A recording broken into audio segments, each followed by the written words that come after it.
So அந்த அழகர் ஆற்றுல இறங்கும் போது போடுகின்ற பட்டுடைக்கும் அவங்க தண்ணி அடிக்கிறதுக்கும் எல்லாம் ஒரு சம்பந்தம் உண்டு.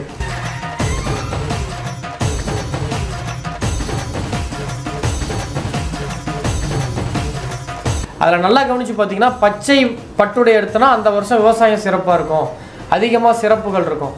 வெள்ளை போட்டு வந்தாருன்னா அந்த வருஷம் பார்த்தீங்கன்னா ரொம்ப வெறுமையாக இருக்கும். இப்போ கோவிட் வரத்துக்கு முன்னாடி வந்து பார்த்தீங்கன்னா வெள்ளையில் படுங்கினாரு, எல்லாருமே ஆச்சரியப்பட்டாங்க. அதே மாதிரி வந்து 2 வருஷம் பண்டிகையே நடக்கலை. ஸோ அந்த வெள்ளை கலர் வெண்மை இதெல்லாம் வந்து கருப்பு சம்மந்தப்பட்டதெல்லாம் வந்தாருன்னா அந்த வருஷம் கொஞ்சம் வந்து ட்ரைலாக வரும். சுனாமி வந்த வருஷம் பார்த்தீங்கன்னா அவர் கருப்பு கலரில் உடை அணிஞ்சிருந்தார்.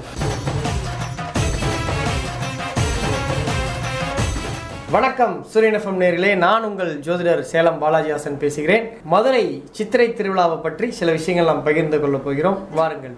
மதுரை மீனாட்சி அம்மனுக்கும் சித்திரை திருவிழாவுக்கும் என்ன சம்பந்தம்? அதாவது மதுரை மீனாட்சி அம்மனுடைய திருக்கல்யாணத்துக்காக அழகர் வராரு.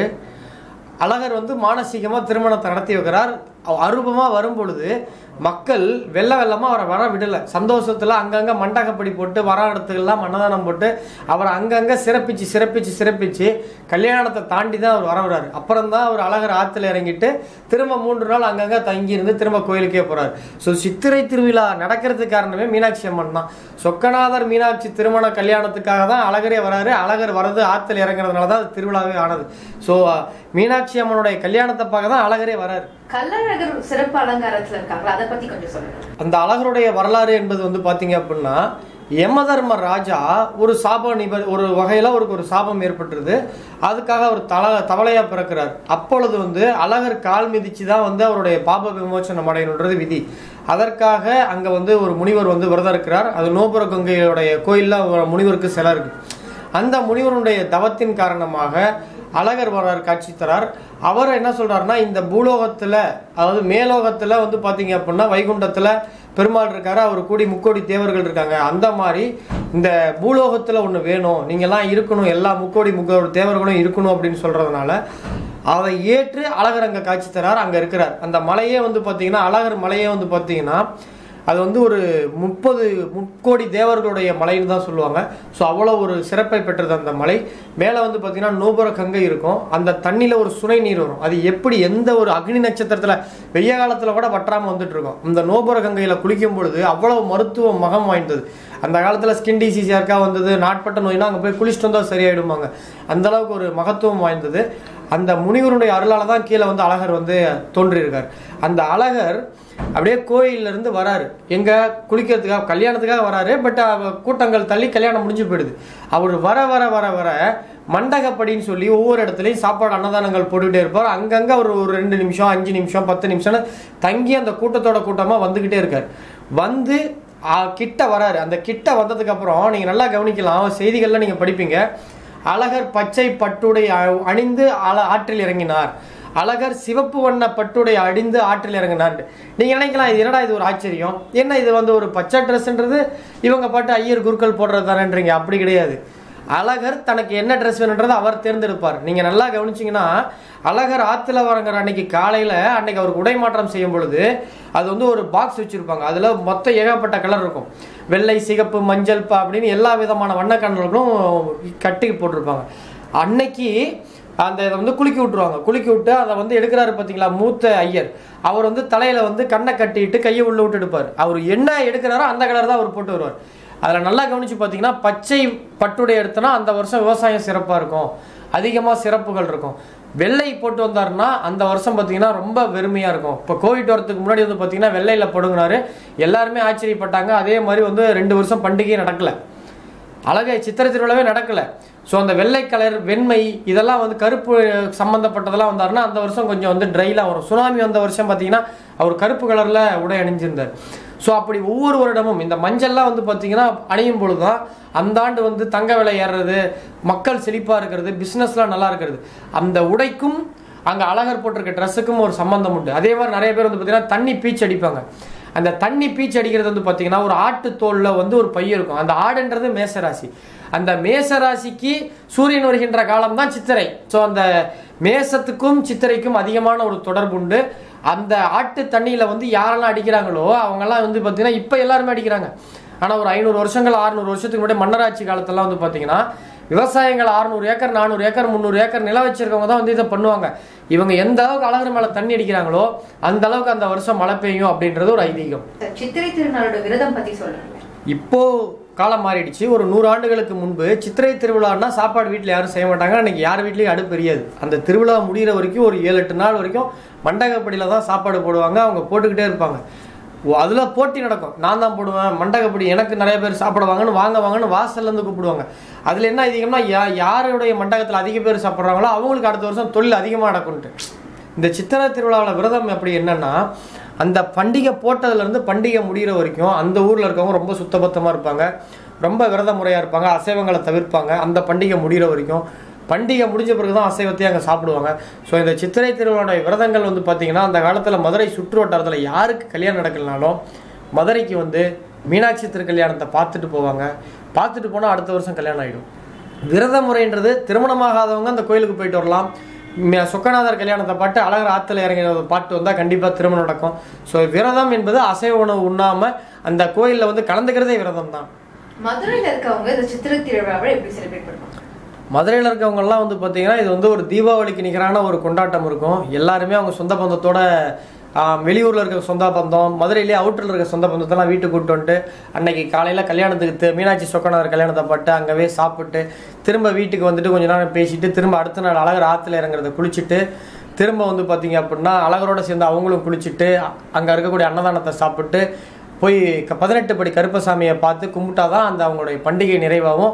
திரும்ப அழகர் வந்து கோயிலுக்குள்ளே போனதுக்கு அப்புறம் அசைவம் சாப்பிட்ற பழக்கம் இருக்கவங்க 18 கருப்பசாமி கோயிலுக்கு போய் கிடா வெட்டி அவங்க சொந்தக்காரங்களோட சேர்ந்து சாப்பிட்டு அன்னைக்கு ஒரு பஞ்சாயத்து ரகலை பண்ணதுக்கு அப்புறம் தான் மதுரைக்காரங்களுக்கு அந்த பண்டிகையே முடியும். ஸோ பண்டிகைனாவே அவங்களுக்கு கொண்டாட்டனாவே அழகர். சித்திரை திருவிழால அழகர் ஆத்துல இறங்கி தண்ணி பீச்சு அடிக்கிறது செமையா இருக்கும். ஸோ எதனால தண்ணி பீச்சு அடிக்கிறாங்க, அதுக்கு பின்னாடி இருக்கிற காரணங்கள் என்ன? அதாவதுங்க, சித்திரை திருவிழாவில் அன்னைக்கு அழகர் கரெக்டாக ஆற்றுல இறங்குறதுக்கு ஒரு கரெக்டாக ஒரு 20 நிமிஷம் முன்னாடி வரைக்கும் தண்ணி பீச்சு அடிப்பாங்க. அந்த தண்ணி வந்து பார்த்திங்கன்னா ஒரு பாட்டில்லையோ அல்லது வேறு எதுலையோ வச்சுருக்க மாட்டாங்க. மேசராசி குறிக்கின்ற ஆட்டினுடைய தோலில் அது ஒரு 3 குடம் தண்ணி பிடிக்கும். அது வந்து விருதுநகர் பக்கத்தில் அது ஒரு குடும்பம் அவங்க தயாரிப்பாங்க. அவங்க கிட்ட வாங்கிட்டு வந்து அது கோயில் சுற்றி 2 நாளாக வித்துட்டு இருப்பாங்க. அதில் வந்து தண்ணி பார்த்தீங்கன்னா 3 குடம் பிடிக்கும். அதை போட்டு அழுத்தி அடிக்கும் பொழுது அது போய் ஒரு அழகர் மேலே படும். அதனுடைய பின்னணி என்னன்னா, ஒரு 100 ஆண்டுகளுக்கு முன்பு 200 ஆண்டுகளுக்கு முன்பு விவசாயம் பண்ணுறவங்க எல்லாமே காட்டில் மழை வரணும்னு சொல்லிட்டு அவங்களுக்கு பார்த்தீங்கன்னா ஒரு 300 ஏக்கர் இருக்குது அல்லது 100 ஏக்கர் இருக்குன்னா 50 ஏக்கர் இருக்குன்னா ஏக்கருக்கு 2 பேர் அவங்க குடும்பத்தில் இருக்கவங்களே 10 பேர்னா 10 பேருக்கு ஆளுக்கு ஒரு பையை கொடுத்துருவாங்க. அவங்க வந்து தண்ணி அழகர் மேலே அடிக்கணும்னு நினைப்பாங்க. நம்ம எந்த அளவுக்கு தண்ணி அழகர் மேலே அடிக்கிறோமோ அந்த அளவுக்கு அவர் மழை தருவார்ன்றது நம்பிக்கை. அது இன்றளவும் நடந்து வருகிறது. கண்டிப்பாக அந்த தண்ணி அதிகமாக அடிக்கும் பட்சத்தில் அவர் அழகருடைய அருளால் மதுரையில் மட்டும் இல்லாமல் தமிழ்நாடு முழுக்க கண்டிப்பாக அதிக மழை பெய்யும். சித்திரை திருவிழா எந்த காலத்துல இருந்து நடக்க ஆரம்பிச்சிருக்கு, எப்போதுல இருந்து செலிப்ரேட் பண்ண ஆரம்பிச்சாங்கன்னு சொல்ல முடியுமா சார்? இதற்கு சரியான ஒரு கரெக்டாக இந்த வருஷத்தில் ஆரம்பிச்சாங்கன்னு சொல்ல முடியாது. ஆனால் நாயக்கர் மஹாலில் இருக்கக்கூடிய கள்ளழகர் நன்னீர் ஆட்டு விழா அப்படின்ற ஒரு புஸ்தகத்தில் அவங்க சொல்கிறது என்னன்னா, இது வந்து வெள்ளக்காரன் பீரியடுக்கு முன்னால காலத்திலேயே 200 வருஷமாக கொண்டாடப்படுகிறதுன்றாங்க. இப்போ வெள்ளக்காரன் நம்மளை ஆட்சி பண்ணி 1947க்கு முன்னாடி 200 வருஷமாக இருந்தாங்க. அப்போ 1747 சொல்லலாம். அதற்கு முன்னாடி 200 வருஷம்னு சொல்கிறாங்கன்னா அப்போ கிட்டத்தட்ட அரௌண்ட் ஒரு 500 வருஷமாக கிட்டத்தட்ட ஒரு 25 தலைமுறையாக இந்த நிகழ்ச்சியை பார்த்துட்டு இருக்காங்க. குறைஞ்சது 500 வருஷத்துக்கு முன்னாடி இருந்து இந்த நிகழ்ச்சி இருக்குதுன்றது தான் என்னுடைய அறிவுக்கு வந்த நான் சொல்லக்கூடிய ஒரு கருத்து. இந்த 3 நாள் சித்திரை திருவிழால என்னெல்லாம் நடக்கும்? இல்லை, சித்திரை திருவிழா 3 நாள் கிடையாது. அது வந்து 15 நாள் 18 நாள் திருவிழா. அதில் 3 முக்கிய நிகழ்வுகள் நடக்கும். வந்து பார்த்தீங்கன்னா முதல் நிகழ்ச்சி வந்து பார்த்தீங்கன்னா மீனாட்சி அம்மனுக்கு திருக்கல்யாணம். 2வது நாள் நிகழ்ச்சி வந்து பார்த்தீங்கன்னா மண்டுக முனிவர். நம்ம முன்ன சொன்னோம் பார்த்தீங்களா, அழகர் மலை மேலே அந்த 100 புற குங்கையில் தவம் இருந்தார், யமதர்மராஜாவுடைய அவதாரம். அவர் வந்து வேண்டிதான் இந்த வந்து பார்க்கடல் மாதிரியே இங்கே ஒரு இது இருக்கணும்னு சொல்லிட்டு அந்த அந்த மண்டுக முனிவருக்கு சாப விமோச்சனம் அழகர் கொடுப்பார். தவக்காலையாக பிறந்த முனிவருக்கு வந்து பார்த்தீங்கன்னா சாப விமோச்சனம் கொடுத்து மீண்டும் அவர் வந்து முனிவராக மாறுவார். 3வது நிகழ்ச்சி அழகர் ஆற்றுல இறங்குறது. இதுதான் முக்கியமான நிகழ்ச்சி. இதெல்லாம் விட ஒரு முக்கியமான நிகழ்ச்சி என்ன அப்படின்னு வந்து பார்த்தீங்கன்னா, ஒரு காலத்தில் இந்த சித்திரை திருவிழா வந்து பார்த்தீங்கன்னா மாசி மாதம் இருந்தே நடக்க ஆரம்பிக்கும். மாசியிலிருந்தே திருவிழா நடத்துவாங்க அந்த காலத்தில். அப்போ வந்து பார்த்தீங்கன்னா அது அறுவடை முடியாமல் விவசாயிகள்லாம் வரமாட்டாங்கன்னு சொல்லிட்டு திருமலை நாயக்கர் காலத்தில் தான் வந்து பார்த்தீங்கன்னா இது வந்து சித்திரை மாதம் மாற்றினாங்க. அதாவது மாசி மாதத்தில் இது வந்து சுருக்கி சித்திரை மாதமே முக்கியமாக கொண்டு வந்தாங்க. எல்லாமே மேக்சிமம் எல்லா நிகழ்வும் சித்திரை மாதம் கொண்டு வந்தாங்க. இதுக்கு என்ன வந்து ஒரு ஆதாரம் அப்படின்னு வந்து பார்த்தீங்கன்னா, தேர் திருவிழா நடக்கும் பொழுது அந்த கோயிலை சுற்றி ஆனி மாதம், கார்த்திகை மாதம், தை மாதம், எல்லா மாதமும் இருக்கும். ஆனால் சித்திரை மாத திருவிழா அப்போ அந்த தேர் வந்து பார்த்தீங்கன்னா மாசி வீதியில் தான் வரும். ஸோ இதில் முக்கியமான 3 நாள் நிகழ்ச்சி அப்படின்னு நம்ம பார்க்கும் பொழுது 3ஆவது நாள் அழகர் ஆற்றுல இறங்குறது. மீனாட்சி அம்மன் கல்யாணத்தில் மீனாட்சி அம்மன் எல்லாமே என் ஊர், என் சாப்பாடு நல்லா இருக்கும், எங்கள் ஊர் அரிசி நல்லா இருக்கும், எங்கள் ஊர் பருப்பு எப்படி இருக்குது தெரியுமா, எங்கள் ஊர் காய்கறி எப்படி இருக்குது தெரியுமான்ட்டு கொஞ்சம் அது ஒரு பெண்களுக்கே உண்டான தான்ற எண்ணம் இருக்குது. அப்போ வந்து நம்ம சிவபெருமான் வந்து சரி எல்லாருக்கும் சாப்பாடு போடுங்கன்னு சொல்றாரு. அப்போ குண்டோதரன் வராரு, அவர் சேனைப்படை தலைவன் சிவபெருமானுக்கு. அவர் வந்து அல்லு சாப்பிட்டுட்டே இருக்காரு. எல்லாம் அவங்க குவியல வைக்கிறாங்க. அவருடைய பசி ஆற்றவே முடியல. இவங்களுக்கு பயம் வந்துருச்சு. ஏன்னா சாப்பாடு ஒருத்தனுக்கு இல்லை அப்படின்னு சொல்லிட்டோம்னா அந்த அன்னதானத்தினுடைய முழு பலன் கிடைக்காது. அப்போ இவருடைய திருநீர் கொஞ்சம் போடுறாங்க, அவருக்கு பசி அடங்குது. என்னடா அது குண்டோதரன் நம்ம என்ன சொன்னா இவர் என்ன பண்ணிட்டு இருக்காரு அப்படின்னு சொல்லும்போது அவனுக்கு தண்ணி கொடுக்குறாங்க. தண்ணி குடிச்சிட்டே இருக்கான், தாகம் தீர மாட்டேங்குது. அப்போ அது வரைக்கும் தான் சொல்லிட்டு இருந்த மீனாட்சி அம்மன் போய் சிவபெருமான்ட்ட நம்ம அது வரைக்கும் தான் என் ஊருன்னு சொல்லிட்டு இருந்தவங்க நம்ம குண்டோதரனுக்கு தாகம் தீர மாட்டேங்குது, என்ன பண்ணலான்னு சொன்னோன்னே தான் வைகை அப்படின்னு அவர் சொல்றாரு. அந்த அம்மா கை வைக்கிறாங்க, வைகையில தண்ணி வருது. அந்த தண்ணீரை குடிச்சு தான் வந்து குண்டோதரனுடைய தாகம் தீர்த்ததா சொல்றாங்க. அப்போ வந்து இவர் என்ன சொல்றாரு, உன் ஊரு உன் சாப்பாடுனாலும் ஏன் நான் வந்து வைகையை உருவாக்குனதுனால தான் அந்த தாகம் தீர்ந்தது. கடைசியா வந்து வைகையை வச்சதுக்கு அப்புறம் தான் அந்த ஆத்துல தண்ணி வந்ததுக்கு அப்புறம் குண்டோதரன் தாகம் தீர்ந்ததா சொல்லுவாங்க.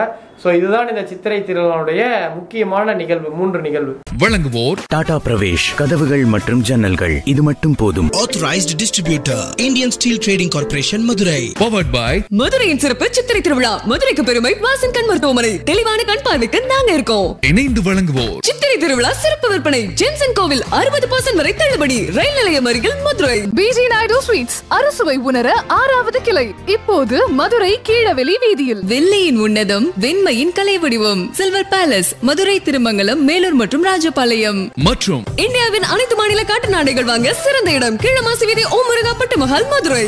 கொஞ்சம் கேளுங்க, இது என்னோட புதிய வீட்ல ஃபிட் ஆகுமா? கண்டிப்பா. ஆனா டாடா பிரவேஷ் கதவு சட்டத்தோட தான் வருது. கதவு சட்டம் வைக்கிறதுக்கு முன்னாடி நிச்சயமா கால் பண்ணுங்க. அப்ப நம்பரை கொடுங்க. என்னோட டாடா பிரவேஷோடது. கால் 9843174519. டாடா பிரவேஷ் கதவு மற்றும் ஜன்னல்கள், இது மட்டும் போதும். Authorized distributor Indian Steel Trading Corporation showroom at Easy Build Solutions, Shanmuga Bhavanam, 12 OCPM School Road, Chinnachokkikulam, Madurai. Vasan கண் மருத்துவமனை கண் சம்பந்தப்பட்ட அனைத்து பிரச்சனைகளையும் தீர்வு காண அதிநவீன கருவிகளுடன் கூடிய அனுபவம் வாய்ந்த மருத்துவர்கள் மற்றும் செவிலியர்களை கொண்டு உங்களுக்கான சேவையை வழங்குகிறோம். வாசன் கண் மருத்துவமனை இந்தியாவின் மிகப்பெரிய கண் சிகிச்சை நெட்வொர்க். இந்த வெயில் மண்டைய பொளக்குதே. இந்த சம்மரை நீ எப்படி சமாளிக்க போற? ஜேம்ஸ் அண்ட் கோல ஈஸியா ஏசி வாங்க போறோம். அது என்ன ஈஸி? இப்போ ஜேம்ஸ் அண்ட் கோல வெறும் 1000 ரூபாய் இஎம்ஐலயே ஏசி வாங்கிடலாம். வேற எந்த செலவும் இல்ல. இஎம்ஐ வெறும் 1000? எஸ், இப்போ சிபில் ஸ்கோர் கம்மியா இருந்தாலும் கவலையே இல்ல. இப்போ ஜேம்ஸ் அண்ட் கோல ஏசி வாங்குறது ஈஸி.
ஓம் முருகா பட்டு மஹால், நித்தம் நித்தம் புத்தம் புது பட்டுகள், கீழமாசி வீதி, ஓம் முருகா சாரீஸ் மிக அருகில்.